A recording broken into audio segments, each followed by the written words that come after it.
ठहरा करके और हमारे साथ में प्रेशर, रात दिन प्रेशर बनाना और उसको लेकर के परेशान करना, टारगेट को लेकर के, ये तमाम चीजें जो हो रही है उसी वजह से ये जो घटनाएं जो आपने बताया उस प्रकार की घटनाएं हो रही है। अलग प्रकार का सम्मान एक मेडिकल रिप्रेजेंटेटिव का। ये तब तक भी मैंने देखा, मैं जब 1990 में when I joined this profession, that time also doctor used to stand up, many of them they used to give a lot of respect to the medical representative.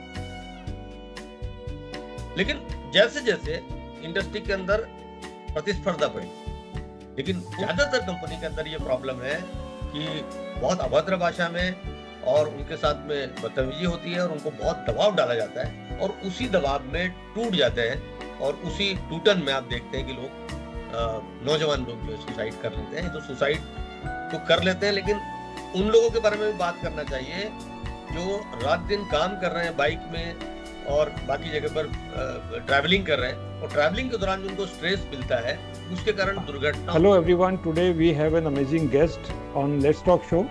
He is none other than Mr. Shailendra Sharma, and I used to call him as a Shailu Bhaiya. So today's topic is really very, very different and very interesting.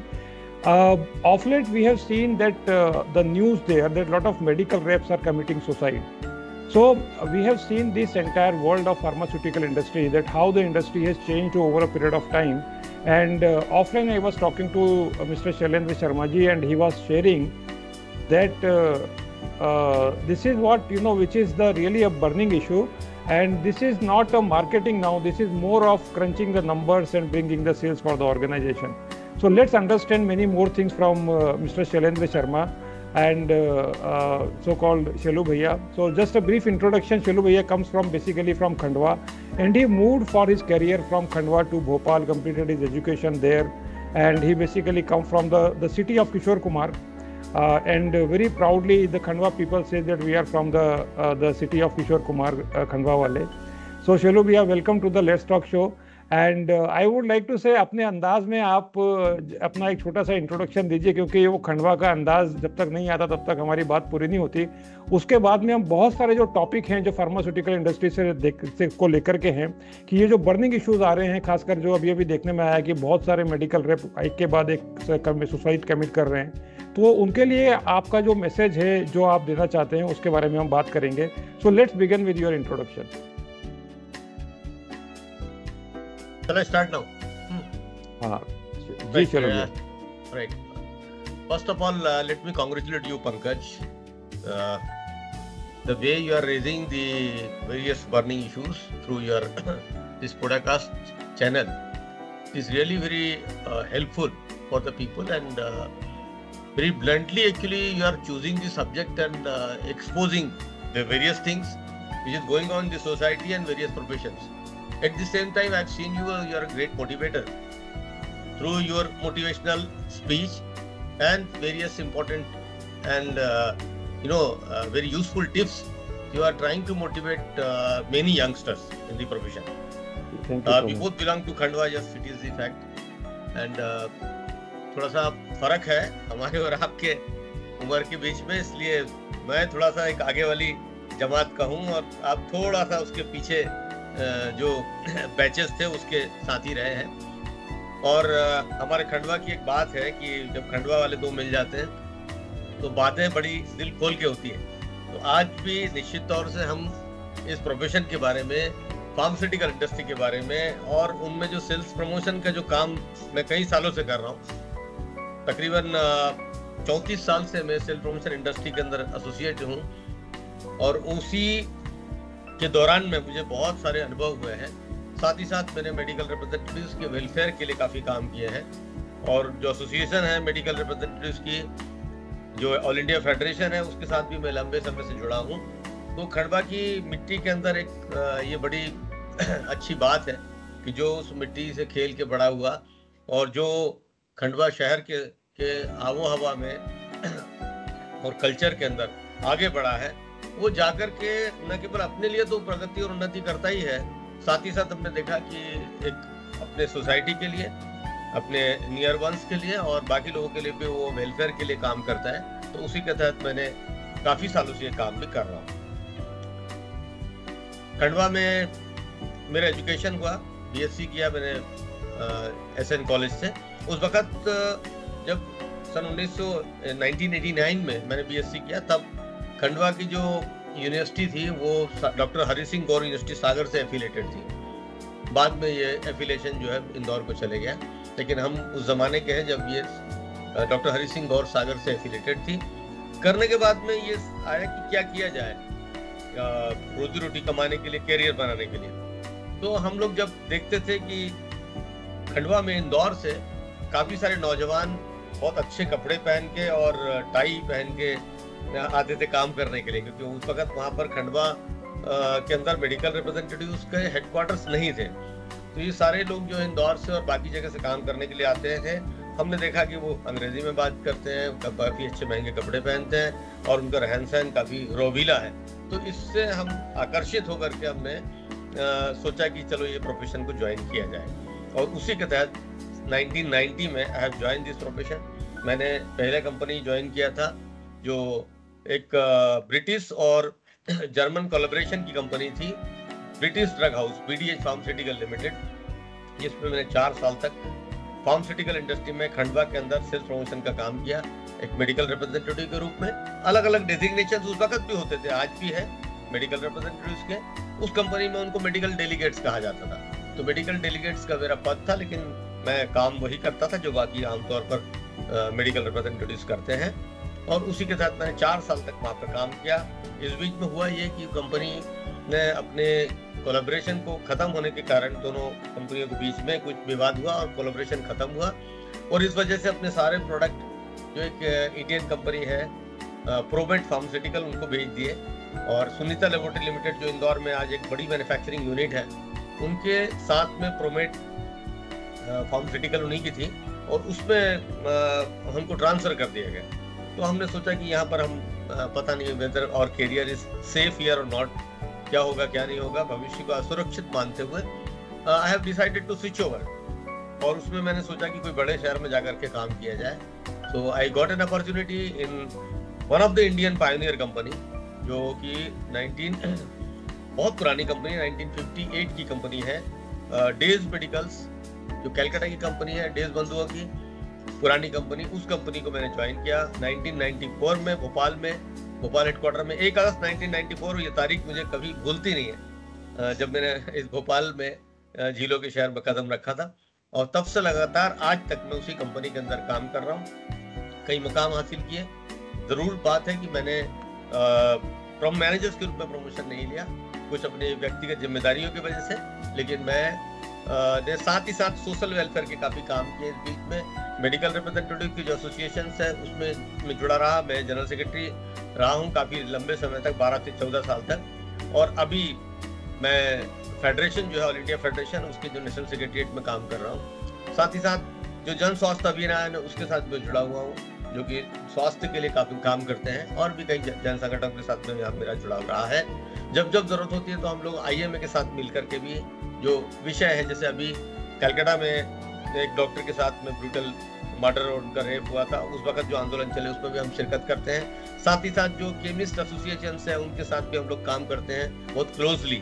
जो वो लोग online जो sales है medicine की, उसके खिलाफ में लड़ते हैं, ब्लैक मार्केट के खिलाफ में लड़ते हैं, दवाइयों के दाम के बारे में बातचीत होती है, तो हम लोग उनके साथ भी काम करते हैं। Thank you Pankaj. चलो भैया, thank you so much for sharing all information about your self. चलो भैया, जो आज का जो बर्निंग इशू है उसके ऊपर हम मुद्दे पे आते हैं कि ये जो चीज़ें हो रही हैं, बहुत दुख होता है, बहुत तकलीफ होती है। It's very very disappointing and painful to see that a medical rep is committing suicide because of maybe the extraordinary pressure, or maybe something, the psychological effect and the impact because of the non performance, या जो भी चाहे होता हो, लेकिन ये बहुत ज़्यादा पीड़ादायक है और पेनफुल विषय है। तो शैलू भैया, इसके बारे में हम ज़रूर इसमें बात करेंगे और आपके पूरी जो भी आपके गाइडेंस हैं वो सब लेंगे कि क्यों हो रहा है ये, इसके क्या क्या इश्यूज़ हैं। उसके पहले शैलू भैया थोड़ा सा हम बैकग्राउंड में जाते हैं इसके, कि जो एक इंडस्ट्री में जो चेंज आया है, because I heard from the people like you कि एक समय वो होता था जब डॉक्टर्स मेडिकल रेप्स की बहुत रिस्पेक्ट करते थे, उनको लेने आते थे, उनके साथ में डिनर करते थे। शायद आपने वो समय शायद देखा हो। तो आज की जो जनरेशन है, जो सेल्स एंड मार्केटिंग में, जो फार्मास्यूटिकल में लोग काम कर रहे हैं, just to make them understand कि ये प्रोफेशन क्या था और इसमें जो ये ट्रांसफॉर्मेशन जो आया है बहुत लंबे समय के बाद में, ये जो होता रहा है, तो उसके बारे में शैलू भैया थोड़ा बताएंगे तो बहुत हमारे लिए फ्रूटफुल होगा। जी जी बिल्कुल। आदिकाल से आपको तो पता है कि जो हेल्थ एक बड़ा विषय रहा है, स्वास्थ्य एक बड़ा विषय रहा है हिंदुस्तान के अंदर, और स्वास्थ्य की जो सेवाएं हैं वो उत्तरोत्तर जैसे जैसे समय निकलता गया तो प्रोग्रेस उसके अंदर हुई, बढ़ोतरी हुई। पहले के जमाने में वैद्य थे, कई लोग मजाक में बोलते हैं, बातचीत करते हैं और ये बोलते हैं कि हनुमान जी जो थे पहले मेडिकल रिप्रेजेंटेटिव थे, जो कि संजीवनी बूटी लेने के लिए गए थे पर्वत पर। तो उस जमाने से स्वास्थ्य को लेकर के, स्वास्थ्य जान से संबंधित मामला है, it is related to your life. तो ये बड़ा संजीदा मामला है और इस संजीदे मामले को लेकर के हमेशा ही वो सेंसिटिविटी रही है और चर्चा में रहा है। हम लोग हेल्थ से जुड़े हुए लोग हैं और पहले जो था, आजादी के पहले हिंदुस्तान के अंदर जो दवाइयां थी वो डिमांड से कम सप्लाई उसकी हुआ करती थी। जितनी मांग है उससे कई गुना ज्यादा कम मात्रा में दवाइयां मिला करती थी। मूलतः पहले आयुर्वेद और बाकी चीजों पर इसकी डिपेंडेंसी थी। जैसे जैसे एलोपैथी मेडिसिन विकसित होती चली गई, या होम्योपैथी भी बाद में आई उसकी, लेकिन होम्योपैथी और आयुर्वेदिक ये दोनों ने मिलकर के एक मार्केट बनाया। लेकिन ज्यादातर जो पॉपुलर रहा है वो एलोपैथिक मेडिसिन रही है, क्योंकि एलोपैथिक मेडिसिन जल्दी फायदा करती है और एलोपैथिक जो मेडिसिन है उनके बारे में वैज्ञानिक प्रामाणिकता है और ट्रायल्स वगैरह काफी अच्छे उनके होते हैं, इस वजह से उनको ज्यादा इंकरेज किया गया। थोड़ा सा ये इनके साथ में ड्रॉबैक रहा है कि साइड इफेक्ट्स एलोपैथिक मेडिसिन के काफी मात्रा में होते हैं और काफी गंभीर भी होते हैं, और ये बोला जाता था कि आयुर्वेदिक दवाइयां या होम्योपैथिक दवाइयों के साइड इफेक्ट उतने नहीं है।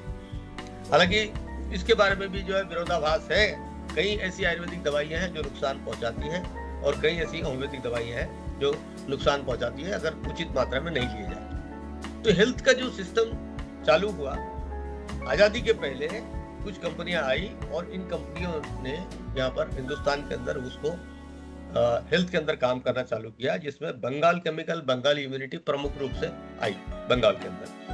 उसके बाद में स्टैंडर्ड फार्मास्यूटिकल और बाकी कंपनियां उस जमाने में आई, लेकिन ज्यादातर जो था वो अंग्रेजों के टाइम में उनके साथ मिलकर के दवाइयों के वितरण का और इसका काम होता था। उत्पादन दवाइयों का उतना होता नहीं था, सब दवाइयां बाहर से ही आती थी, ये बिक्री करने वाली यूनिट्स थी।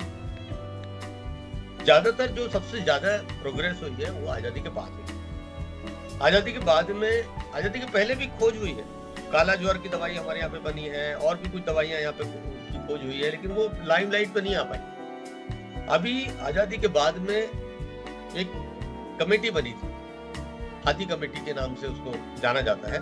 उस हाथी कमेटी ने सिफारिश की थी कि हमारे देश को अगर आत्मनिर्भर होना है तो हमको दवाइयों के क्षेत्र में और बाकी क्षेत्र में खुद के उद्योग लगाना पड़ेंगे। तब सरकार ने पहली सरकारी दवा कंपनी चालू की थी, Indian drugs and pharmaceutical limited, IDPL. IDPL को एस्टैब्लिश करने के पीछे ये था कि हिंदुस्तान की गरीब जनता को दवाइयां उचित दामों पर मिल पाए और वो उनकी जान बच सके। मैंने बार बार मैं कह रहा हूँ कि जान से संबंधित मामला है ये, हेल्थ जो है लाइफ से जुड़ा हुआ मामला है। और उसी भावना को लेकर के ये दवा कंपनियां शुरू हुई थी, सरकारी दवा कंपनियां, और बड़ी मात्रा में वैक्सीन उत्पादन यूनिट्स लगी। उसके बाद में हिंदुस्तान एंटीबायोटिक लिमिटेड आई है, टीके की कई अच्छे टीके यहाँ पे बना करते थे। उसके बाद Bengal chemical, Bengal immunity, standard pharmaceutical, बाद में गुजरात ड्रग हाउस, इस प्रकार की बहुत सारी दवा कंपनियां सरकार ने लगाई। अभी कर्नाटक एंटीबायोटिक लिमिटेड आई उसके बाद में। और ये सारी जो दवा कंपनियां थी, सरकारी दवा कंपनियां, वो बहुत कम दाम पे सरकारी क्षेत्र में, सरकारी अस्पतालों में और बाकी जगह पर भी दवाई की उपलब्धता कराती थी। उसके बाद जो न्यू लिबरलाइजेशन का जो युग आया, उस युग के अंदर जो है इन सरकारी दवा कंपनियों का महत्व को कम कर दिया गया और कोशिश किया गया है कि टोटल हेल्थ सेक्टर को प्राइवेटाइज करने का एक प्रयास किया गया। सन 1988-89 में ये चीजें आई थी 98 में चीजें आई थी, न्यू लिबरल इकोनॉमिकल पॉलिसीज, और उसी के तहत जो है उन्होंने ये शुरू किया कि भाई आप जो है प्राइवेट सेक्टर को ज्यादा फायदा दो। लिबरलाइजेशन, ग्लोबलाइजेशन और प्राइवेटाइजेशन का जो नारा दिया था मनमोहन सिंह की सरकार, जो उस वक्त प्रधानमंत्री थे उस जमाने में, उसके चलते जो प्राइवेट सेक्टर की दवा कंपनियां हैं उनका बोलबाला, और उसके पहले जो मल्टीनेशनल जितनी थी उन्होंने आकर के हमारे यहाँ पर स्थापित किया, मार्केट को बनाया, और आज की तारीख में तकरीबन 2 ट्रिलियन करोड़ का मार्केट हमारा है, जो हिंदुस्तान का दवा बाजार को बोला जाता है कि ये वर्ल्ड का तीसरा बड़ा मार्केट है दवाइयों का, 3rd largest market of the pharmaceutical industry, जो शायद जो अभी एस्टिमेशन आ रहा है शायद सेकंड भी हो जाए, सेकंड लार्जेस्ट मार्केट हो जाए। तो ये मार्केट ऐसे धीरे धीरे डेवलप हुआ और प्राइवेटाइजेशन की तरफ बढ़ा। सरकारी अस्पतालों से निकल करके आप देखते हैं आज की प्राइवेटाइज किस टाइप से हुआ है, और पूरा का पूरा तंत्र जो है उसमें बड़े बड़े कारपोरेट आजकल आ गए। ओटिस ने अपना खोल लिया, अपोलो ने चेन खोल लिया, ये सब चेन में पूरा का पूरा हेल्थ सेक्टर को प्राइवेटाइज कर दिया। और ऐसे ही दवा उद्योग के अंदर आज जो हिंदुस्तान की दवा कंपनियां थी उनको धीरे धीरे एक एक करके नीतियों के तहत वो बीमार होती चली गई, और उनके जो एम्प्लॉइज थे कई महीने तक उनको सैलरी का भुगतान नहीं हो रहा है, उनको वीआरएस के दौरान डिटच कर दिया गया, और आज सरकारी दवा कंपनियों की हालत खुद बीमार है तो दूसरों को क्या दवा देंगे। तो ये एक बड़ा बदलाव आया। मैं ये बदलाव इसलिए बता रहा हूँ कि हमारा प्रोफेशन इससे जुड़ा हुआ है। जो प्राइवेटाइजेशन का बदलाव आया और दवा उद्योग के अंदर जो बदलाव आया वो आप देखिए। एक जमाने में हमारे यहाँ पर इंडियन कंपनियां बहुत कम थी। पहले हमारे यहाँ मल्टीनेशनल कंपनियां थी, फाइजर और भी बड़ी बड़ी कंपनियां, ये एबर्ट का तो नाम बूट्स था उस वक्त। ये सब जो कंपनी तमाम कंपनियां आई, Parke Davis, Pfizer, Warner Hindustan, ये जो कंपनी आई इन्होंने मार्केट बनाया। बनाने के बाद में ये हुआ कि हिंदुस्तान की जब आजादी के बाद में इनकरेजमेंट मिला तो इंडियन जो कंपनीज थी उन लोगों ने अपने अपने प्रोडक्ट लेकर के आए। तो आप देखिए टोरेंट है, कैडिला, ज़ाइडस कैडिला है, इस टाइप की कंपनियां धीरे धीरे करके फ्लरिश होती चली गई। उस जमाने में साराभाई थी, रैनबैक्सी थी, तो उसके बाद में हमारा डेज मेडिकल था। ऐसे बहुत सारी कंपनीज जो थी फ्लरिश होती चली गई, और इन्होंने मल्टीनेशनल कंपनी के जो ब्रांड्स थे उनके कॉम्पिटिटर ब्रांड लाए, उनको स्टैब्लिश किया है आकर के। उसके बाद एक युग आया 2000 में जब मर्जर्स हुए कंपनी के बड़ी मात्रा में, बड़ी बड़ी स्वीडिश कंपनी, वो जो देखा मल्टीनेशनल कंपनीज ने इंडियन कंपनीज बढ़ती जा रही है, इनको कैसे रोका जाए। तो 2 कंपनियां मर्ज हुई, शिवा, सेंडोज मर्ज हो गई। ऐसे कई SKB करके, स्मिथक्लाइन, बीचम, ग्लेक्सो, मेडिलशायर, ये तमाम कंपनी एक साथ मिल करके मर्ज हुई है, और उनसे मुकाबला करने के लिए बड़े पैमाने पर इंडियन कंपनियां मर्ज हुई। निकोलस पिरामल को एबर्ट ने उस वक्त, निकोलस ने कई कंपनियों को उस वक्त खरीदा था, साराभाई को लिया था, ऐसी और कंपनियों को उन्होंने इकट्ठा किया था। तो इंडियन कंपनी ने मर्ज, बड़ा युग था मर्जर्स, मेगा मर्जर्स का। फिर ब्रांड बेचे गए, बड़े बड़े ब्रांड बना के, डुफार बना के सॉल्वे ने दूसरा कंपनी को बेच दी।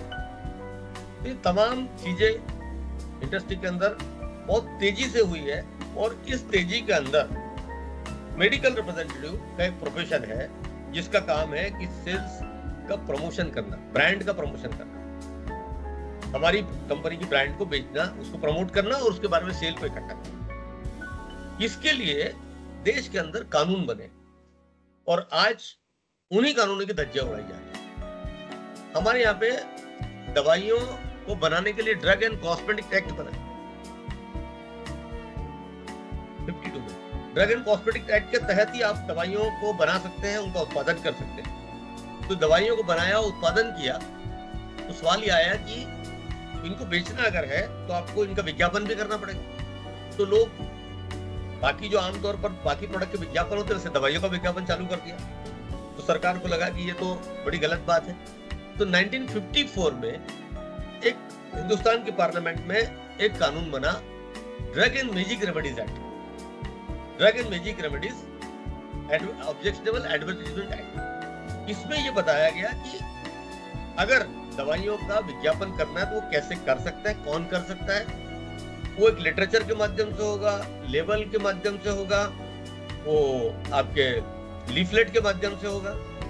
और ये जो दवाइयों का विज्ञापन है वो कौन कर सकता है? वो करने के लिए उन्होंने कहा कि मेडिकल डिटेलर, जो कि क्वालिफाइड व्यक्ति हो, वही दवाइयों का विज्ञापन करेगा। जो मेडिकल डिटेलर जिसकी ट्रेनिंग हुई हो, वो मेडिकल डिटेलर कौन थे? मेडिकल रिप्रेजेंटेटिव्स थे।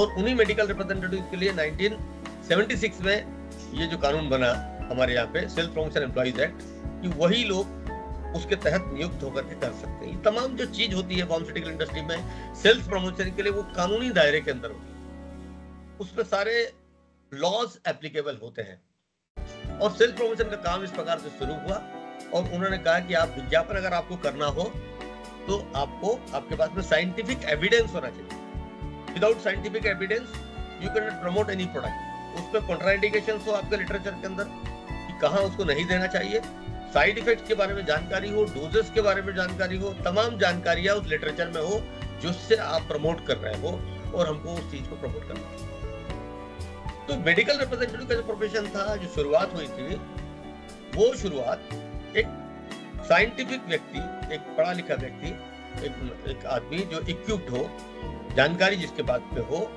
वो क्वालिफाइड हो, वो क्वालिफाइड व्यक्ति जिस ट्रेंड हो, जिसको ट्रेनिंग भी दी गई हो, वो जाकर के एक रजिस्टर्ड मेडिकल प्रैक्टिशनर, हर किसी को नहीं, रजिस्टर्ड मेडिकल प्रैक्टिशनर को जिनके पास में प्रैक्टिस करने का, डॉक्टरी की प्रैक्टिस करने का मान्यता हो सरकार की तरफ से, उनको हमको ये इसके बारे में जानकारी देना, और किसी को नहीं देना। जो अनक्वालिफाइड है उसको नहीं देना, कोई कंपाउंडर है या बाकी है तो उनको बारे में नहीं। ये जानकारी हमको खाली रजिस्टर्ड मेडिकल प्रैक्टिशनर को दे सकते थे, और वो लिटरेचर और उसके माध्यम से हम देते थे जो जानकारी उनके पास उपलब्ध नहीं थी, जो हम जाकर के उनको देते थे। इस वजह से डॉक्टर्स मेडिकल रिप्रेजेंटेटिव्स का बहुत सम्मान करते थे।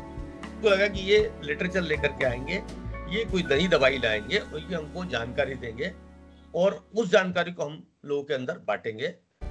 तो एक अलग प्रकार का सम्मान एक मेडिकल रिप्रेजेंटेटिव्स का था। ये तब तक भी मैंने देखा, मैं जब 1990 में when I joined this profession, that time also doctor used to stand up, many of them, they used to give a lot of respect to the medical representative. लेकिन जैसे जैसे इंडस्ट्री के अंदर प्रतिस्पर्धा बढ़ी, उनके मूल्यों का हनन हुआ, इथिक्स का हनन हुआ, और इस इंडस्ट्री के अंदर बड़े पैमाने पर रैम्पेंट अनएथिकल ट्रेड प्रैक्टिसेस चालू हुई दोनों तरफ से। ये कंपनियों ने किया इसको, कटथ्रोट कंपटीशन हुआ, multinational Indian, all the companies are responsible for this unethical trade practices, जिसके अंतर्गत किसी भी प्रकार से प्रोडक्ट को लिखवाना है डॉक्टर से, कोई भी मींस का उपयोग आप करें उसके लिए, और किसी भी प्रकार से केमिस्ट के यहाँ से वो दवाई को बिकवाना है। डॉक्टर कुछ भी लिखे हो लेकिन केमिस्ट हमारा दवाई बेचे, इसलिए उन्होंने डिस्काउंट दिया उसके ऊपर, उसको रेट कटिंग चालू हुआ, और बड़े पैमाने पर डॉक्टर्स को भी एल्यूरमेंट चालू हुआ। ये जो चीजें चालू हुई है, वहां से जहां एक एथिकल प्रमोशन था, जहां हम नॉलेज डॉक्टर्स को देते थे, डॉक्टर भी सुनते थे, हमको भी नॉलेज लेना पड़ता था। आजकल तो हमारे पास ही नॉलेज नहीं आता, तो हम क्या बात करेंगे। तो चलो भैया, आज का अगर आप किसी को ये बताओगे कि डॉक्टर खड़े हो जाते थे, डॉक्टर आपको इतना रिस्पेक्ट करते थे, तो ये तो मतलब आजकल के जो रेप्स जो जनरेशन निकल के आ रही है, जो फैक्ट्री लगी हुई है, उनको तो लगेगा कि ये तो यार ख्याली बातें हैं, ये तो it's not possible at all.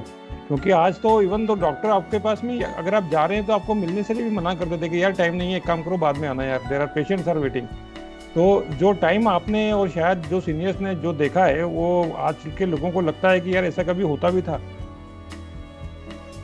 Yes Pankaj भाई, बिल्कुल सही बात है आपकी।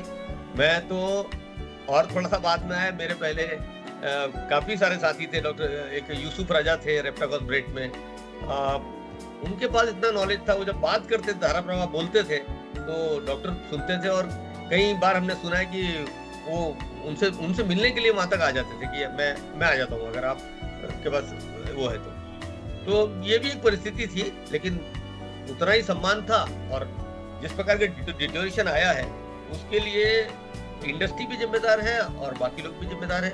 और एक टोटल जो सोसाइटी के अंदर जो बदलाव आए, मेटेरियलिस्टिक सोसाइटी हो गई है सभी प्रकार से, not only in the pharmaceutical industry, if you go to banking sector, any other sector, everywhere you find ये डिटोरेशन आया है मेटेरियलिस्टिक होने की वजह से सोसाइटी के अंदर। इन जो हमारे मूल्य थे, जो एथिक्स थे, उसके अंदर ये डिटोरेशन आया है। लेकिन हाँ, आज जो नौजवान साथी है वो देखते हैं तो वो बात को लेकर आश्चर्य करते हैं कि ऐसा भी हो सकता है, लेकिन होता था, ये हमने देखा है। तो वो एक टाइम था, बाद में वो टाइम बदलते गया धीरे धीरे करके। और उस वक्त कंपनियां भी कम थी, इंडस्ट्री के अंदर कंपनियां कम थी। आज कंपनियों की बाढ़ आई हुई है जबरदस्त तरीके से। Indian company, multinational company, local company, आप देखेंगे इतनी सारी कंपनियां हो गई है। तो डॉक्टर्स का भी प्रॉब्लम है ना, किस किस मेडिकल रैप्स मिले, and the company have increase the number of medical reps like anything. आज खंडवा के अंदर उस वक्त कितना 20-30 हेडक्वार्टर हुआ करता था, आज 300 हेडक्वार्टर है वहां। भोपाल के अंदर more than 1000 medical reps are there. Doctors have their problem also, उनके अंदर भी कंपटीशन जबरदस्त तरीके का वहां पे भी है, प्रोफेशन के अंदर भी है, उनके ऊपर भी प्रेशर है, तो इसलिए वो है। और दूसरा क्या है कि आजकल मेडिकल रैप्स आ रहे हैं तो उनको कुछ बहुत जानकारी भी नहीं मिल पा रही है, नॉलेज भी नहीं मिल पा रहा है। फिर other means are available, internet is there, other things are, science and technology was not so developed at that time. तो वो भी there are so many various factors जिसके कारण ये डिटरेशन आया है। लेकिन आज जो स्थिति पैदा हुई है उसमें मेडिकल रिप्रेजेंटेटिव प्रोफेशन को मार्केटिंग ओरिएंटेड प्रोफेशन से सेल्स ओरिएंटेड प्रोफेशन बना दिया, टोटलिटी में ले आया। और एक जो बड़ा बदलाव है वो ये कह रहे हैं कि आपको you have to complete your target. Now हमारा सर्विस वर्किंग कंडीशंस को they have club with the target, sales and the target. मतलब एक इतनी मैं आपको बता रहा हूँ बात, इस इंडस्ट्री के अंदर, एक साइंटिफिक इंडस्ट्री के अंदर किस प्रकार से अनसाइंटिफिक सेल्स होती है। आप देखिए, एक टेरिटरी की 25 तारीख तक बमुश्किल 10,000 रुपए की सेल होती है, लेकिन सेल्स क्लोजिंग के टाइम में जो प्रेशर आते हैं, जो और चीजें आती है, उसकी वजह से 25 तारीख से 30 तारीख के 5 दिन के अंदर उस टेरिटरी की सेल हो जाती है 10 लाख रुपया। तो क्या 5 दिन के अंदर इतने मरीज आ गए, वहां पे डॉक्टर से दवाइयां लिख दी, ये बिक जाएंगी? ये तो संभव नहीं है। तो बहुत अनसाइंटिफिक तरीके से पूरा कैलकुलेशन होता है सेल्स का सब जगह पर। और कई कंपनियां हैं जहां पर ये 10 लाख की जो सेल है वो 5 तारीख, अगले महीने की 5 तारीख में 3 या 4 लाख 5 लाख का जो गुड्स है वो रिटर्न आ जाता है उसके पास। लेकिन चल रहे हैं इंडस्ट्री के अंदर, और उसको चलाने वाले इस इंडस्ट्री के जो बहुत हाईली पेड सीईओज हैं, जो मैनेजर्स हैं, वो है जो इंडस्ट्री के अंदर आके अपने जो एम्प्लॉयर हैं उनको एल्योरमेंट देते हैं कि नहीं साहब, I will make this company 1000 crore company, 4000 company, you give me this package. तो बड़े हाई पैकेजेस पे आते हैं, और वो आने के बाद में तमाम जो इतने दिन से स्टैब्लिश किए हुए प्रोडक्ट्स हैं, जो मार्केट है, उसको पूरा डिस्टेबलाइज करते हैं इसी अनएथिकल ट्रेड प्रैक्टिसेस के माध्यम से। और इतना रैम्पेंट अनएथिकल ट्रेड प्रैक्टिसेस है कि हमको एज एन एसोसिएशन, फेडरेशन को, हमारे सुप्रीम कोर्ट में एक हमने PIL दायर की थी सरकार के लिए। हमने उनको कहा था कि आपने एक कोड ऑफ कंडक्ट बनाया था, uniform code of conduct for pharmaceutical marketing practices, जिसका नाम UCPMP है। UCPMP, हाँ। UCPMP, वो UCPMP आपने उसको वॉलंटरी कर दिया। Why the government is not making it mandatory? तो वो PIL के बाद में कुछ सुनवाई शुरू हुई है और अभी गवर्नमेंट ने उसको मैंडेटरी किया है, वो प्रेशर में आकर के, और हम लोगों ने भी काफी इसको लेकर के एजिटेशंस किया है। So now it is now mandatory. अब उसके अंदर से भी फ्लॉस निकाले जा रहे हैं। पिछले महीने का अमेंडमेंट हुआ है कि आप 1000 रुपीज तक का गिफ्ट डॉक्टर को दे सकते हैं, और भी कुछ धीरे धीरे करके कुछ चीजें उन्होंने उसको लूजन करने का प्रयास किया है, बट स्ट्रिक्टली इसको इम्प्लीमेंट किया नहीं जा रहा है। इसमें भी बताया कि कमेटी बनाई जाए, उस कमेटी के अंदर जो कंपनी के अंदर एक कमेटी बनेगी UCPMP को देखने के लिए, और उस कमेटी से ये पास होकर के आएगा। साथ ही साथ गवर्नमेंट के अंदर एक कमेटी बनेगी जो देखेगी कि UCPMP इम्प्लीमेंट हो रहा है कि नहीं हो रहा है, और अगर वहां पर नहीं हो रहा होगा तो उसको उनको जो है नोटिस दिया जाएगा और जांच होगी, और तमाम लंबी प्रक्रिया से गुजरना पड़ेगा। इसमें पनिशमेंट का भी कोई प्रावधान नहीं है ज्यादा। थोड़ा सा फर्क पड़ा है कंपनियों को, लेकिन इसके अंदर से भी वो चीजें निकाल लिया जा रहा है कि किस प्रकार से हम वो प्रैक्टिसेस को फिर से बखूबी चालू करके रख सके हमारे अंदर। तो ये भी एक बड़ा मुद्दा है जिसके कारण मेडिकल रिप्रेजेंटेटिव्स के सम्मान में कमी आई है, उनकी आवश्यकता में कमी आई है। वो खाली हम लोग एक पोस्टमैन टाइप के हो गए कि जाके डॉक्टर को रिमाइंड करके प्रोडक्ट आ जाए। और बढ़ती भीड़ की वजह से कंपनी आजकल हमको ट्रेनिंग भी नहीं प्रोवाइड करती ताकि हम भी कुछ बता पाए वहां जाके। अब प्रोडक्ट भी इस प्रकार के, एक ही प्रकार के प्रोडक्ट बहुत सारे आ रहे हैं। ये तमाम चीजें हैं। और सेल्स को लिंक किया जा रहा है हमारे सैलरी के साथ में, सेल्स को लिंक किया जा रहा है सर्विस वर्किंग कंडीशन के नाम पे, जो कि पूर्णतः गलत है। क्योंकि ये जो सुप्रीम कोर्ट का जजमेंट है कि सेल्स प्रमोशन जो है वो इंडस्ट्री है, उसके अंदर सेक्शन 2I 2J, उसके तहत आप अगर किसी इंडस्ट्री के अंदर अगर एक जगह पर अगर वो इंडस्ट्री के अंदर उसका जो टारगेट कंप्लीट नहीं हो रहा है तो टारगेट के लिए जिम्मेदार एक आदमी नहीं होगा, वो तमाम लोग जो इस काम में लगे हैं, जो सेल्स प्रमोशन के काम में लगे हैं, चाहे वो प्रोडक्ट डिजाइन करने वाले प्रोडक्ट मैनेजर्स हो, चाहे वो स्ट्रेटजी डिजाइन करने वाले मार्केटिंग मैनेजर्स हो, चाहे वो सप्लाई चेन वाले हो, चाहे और लोग हो जो जिन्होंने प्राइस डिजाइन किया है। और हम तो आखिरी जगह पे आते हैं, सेल्स प्रमोशन के आखिरी पायदान पर हम बैठे हैं। तो हमको ही जिम्मेदार ठहरा करके और हमारे साथ में प्रेशर, रात दिन प्रेशर बनाना और उसको लेकर के परेशान करना टारगेट को लेकर के, ये तमाम चीजें जो हो रही है उसी वजह से ये जो घटनाएं जो आपने बताया उस प्रकार की घटनाएं हो रही है। इसमें एक और बड़ा मामला है सेल्स प्रेशर के अंतर्गत कि जो टारगेट डिसाइड होता है वो कंपनी डिजाइन करती है, यूनिटरी डिजाइन टारगेट है। दूसरा, टोटल इंडस्ट्री की जो ग्रोथ है, अभी मैंने देखा था सितंबर में 7.7% की ग्रोथ है।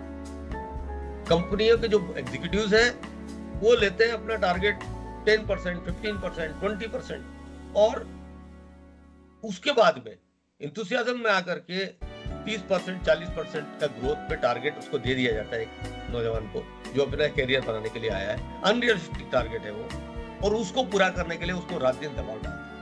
और इस दबाव में बढ़ोतरी होने का कारण पंकज भाई ये है कि अभी की पोजीशन में फार्मास्यूटिकल इंडस्ट्री में रैपिड डिजिटलाइजेशन हुआ है।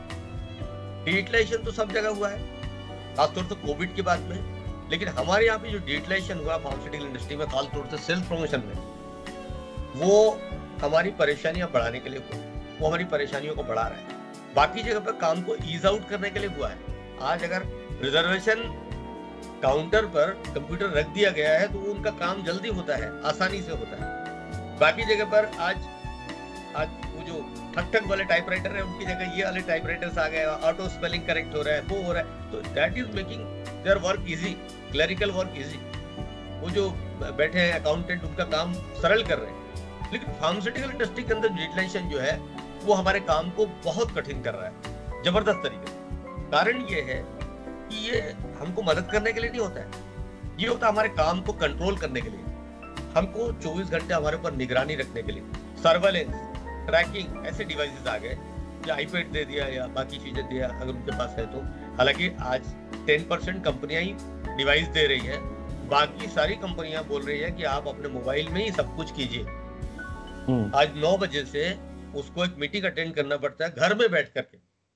मेडिकल रिप्रेजेंटेटिव का सैलरी बहुत कम होता है, इतना बड़ा घर भी नहीं होता है, वो घर में कैमरा ऑन करके मीटिंग अटेंड कर रहे हैं और वहां पर उनके मैनेजर उनको डांट रहे हैं, उनके घर में परिवार के लोग भी दे रहे हैं। इस टाइप से ह्यूमिलेशन हो रहे हैं हमारे, कि वो देख रहे हैं, वो लोग घर में लोग भी हमारे घर के पीछे से निकल रहे हैं, वाइफ बच्चे, और वो उनको भी हम लोग देख रहे हैं। ये हमारे प्राइवेसी का, it is an encroachment in the privacy and open violation of the privacy act. गाली वाले भी बकते हैं कुछ मैनेजर्स चलो भैया जी। ये जो क्लोजिंग के टाइम पे जो टारगेट नहीं हो पाता है तो उसमें ओपनली, मतलब मैंने सुना है कि बहुत लोग even they use the unparliamentary language, they abuse the medical representative for the performance. That is a deterioration. और दूसरा, उन लोग को यही सिखाया गया है एक्चुअली में इंडस्ट्री किस तरफ जा रहा है, क्योंकि मेडिकल रिप्रेजेंटेटिव तो आप जब ट्रेनिंग नहीं दे रहे हैं, वो आ रहे हैं शॉर्टकट करके अपना समय निकाल रहे हैं। वही मेडिकल रिप्रेजेंटेटिव जो कुछ नहीं सीखा है वो मैनेजर बन जाता है, बनता तो वहीं से, बनने के बाद में उनको किसी प्रकार से सेल्स करना, टारगेट करना है, तो उसका जो ऊपर वाला है वो उससे इस भाषा में बात करता है, अभद्र भाषा में, तो वो नीचे पर्कुलेट कर देते हैं, वो नीचे भी उस भाषा में ही बात होती है। अभी आज भी आप देखिए जिन कंपनीज में अच्छा कल्चर है, जिन कंपनीज में आज ह्यूमन वैल्यूज है, जिनका एचआरडी डिपार्टमेंट अच्छे तरीके से काम करता है, मैं उनको एल्योर करने के लिए उनका नाम नहीं लूंगा, लेकिन ऐसी कंपनियां भी है जहां पर मेडिकल रैप के साथ में बर्ताव अच्छा होता है, उनका एचआरडी डिपार्टमेंट एक्टिव है। लेकिन ज्यादातर कंपनी के अंदर ये प्रॉब्लम है कि बहुत अभद्र भाषा में और उनके साथ में बदतमीजी होती है और उनको बहुत दबाव डाला जाता है और उसी दबाव में टूट जाते हैं और उसी टूटन में आप देखते हैं कि लोग नौजवान लोग जो सुसाइड कर लेते हैं। तो सुसाइड तो कर लेते हैं, लेकिन उन लोगों के बारे में भी बात करना चाहिए जो रात दिन काम कर रहे हैं बाइक में और बाकी जगह पर ट्रैवलिंग कर रहे हैं, और ट्रैवलिंग के दौरान जो उनको स्ट्रेस मिलता है उसके कारण दुर्घटनाओं में मृत्यु जो हो रही है, डेथ जो हो रही है मेडिकल रैप्स की, उनकी संख्या भी बहुत ज्यादा है एक्सीडेंट्स में। एक सर्वे में हमने देखा था कि एक्सीडेंट्स में और बाकी जगह पे हम लोग वी आर डिमांडिंग कि it should be declared the hazardous job. इतना हैजर्डस जॉब के अंदर है, इतना खतरनाक होता जा रहा है हमारा नौकरी, कि हमने ये कहा था कि इतनी दुर्घटनाएं तो फैक्ट्रियों के अंदर नहीं होती है, और जहाँ पर कि केमिकल्स बनते हैं या जहाँ पर और भी तमाम ऐसी फैक्ट्रीज हैं जहाँ पर खतरनाक विस्फोटक पदार्थ बनते हैं, वहां पर इतनी संख्या में लोगों की मृत्यु नहीं होती है। इवन आर्मी में जो डेथ होती है उसकी जो संख्या है उससे भी ज्यादा संख्या है सेल्स प्रमोशन एम्प्लॉइज की डेथ।